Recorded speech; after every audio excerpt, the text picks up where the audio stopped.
पिछले 70 - 7 सालों में आपको भुखमरी के नुकसान बताए गए। हमारे देश के डिजाइनर नेताओं ने और डिजाइनर बुद्धिजीवियों ने आपको कभी भी भूखा रहने के फायदे नहीं बताए, आपको सिर्फ खाने के फायदे बताए। इन लोगों की फंडिंग किन देशों से हो रही थी, हम आपको सब बताएंगे। 8 साल पहले तक हमारे देश में लोगों को सिर्फ खाने की वैल्यू पता थी, लेकिन अब हमें भूखा रहने की वैल्यू भी पता चल गई है, क्योंकि ये नया भारत है। आप सोचिए, आप सोचकर देखिए कि जब 70 - 80 करोड़ लोग कम खाना खाएंगे, पूरे साल भूखे रहेंगे, तो वो कितने स्लिम हो जाएंगे, कितने फिट हो जाएंगे। हमारे देश की अभिनेत्रियां और हमारे सेलिब्रिटीज जीरो फिगर पाने के लिए, आपने देखा होगा, जीरो फिगर पाने के लिए हर साल जिम में कितने हजारों, कितने लाखों और कुछ तो करोड़ों भी, कुछ लोग करोड़ों रुपए सिर्फ जीरो फिगर पाने के लिए जिम में हर साल फूंक देते हैं। लेकिन प्रधानमंत्री मोदी के कुशल नेतृत्व में और दूरदर्शिता के चलते अब सबको घर बैठे बिठाए भूखा रहकर जीरो फिगर घर बैठे ही मिल जाएगी। लोग पतले हो जाएंगे और कम खाने की वजह से, भूखा रहने की वजह से हमारे देश के पानी की भी बचत होती है। जब हम कम खाते हैं तो हम निकालते भी कम हैं, और जब हम निकालते कम हैं तो हम धोते भी कम हैं।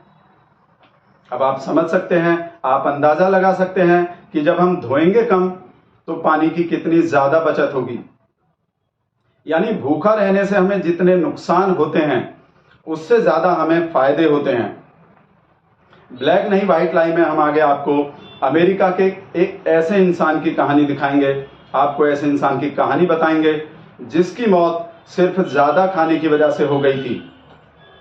हम आपको बताएंगे कि हर साल दुनिया में सिर्फ ज्यादा खाने की वजह से कितने ज्यादा लोगों की मौत हो जाती है। साथ ही हम आपको ये भी बताएंगे कि ज्यादा खाने से जहां बहुत ज्यादा नुकसान होता है, वहीं चाटने से बिल्कुल भी नुकसान नहीं होता।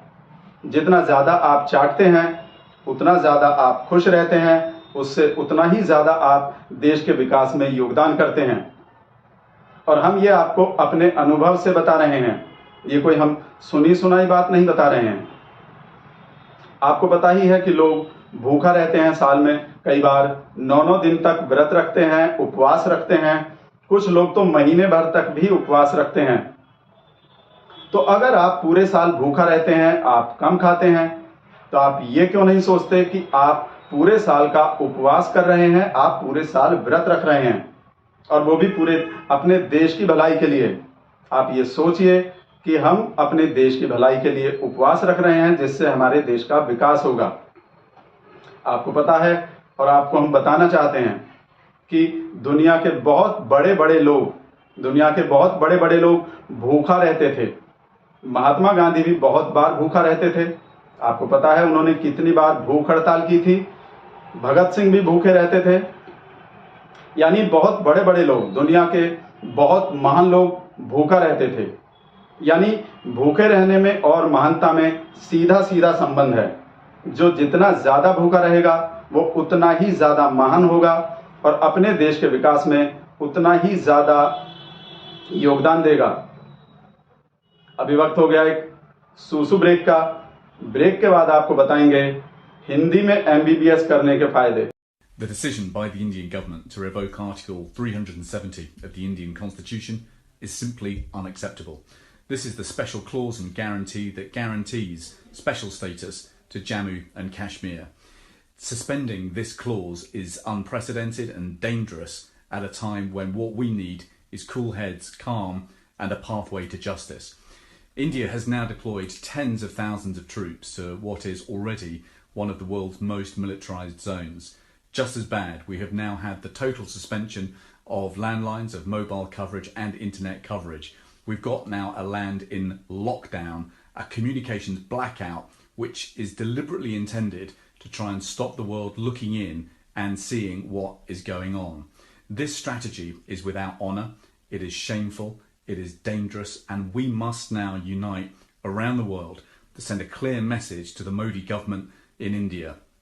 These steps, this action, this provocation must be reversed and it must be reversed now. The fact that Parliament is in recess here in the UK is no impediment, it is no barrier to parliamentarians coming together to unite, to work on this issue and demand not just a de-escalation, not just a reversal of these terrible decisions, but a proper pathway to peace and justice for the people of this troubled region.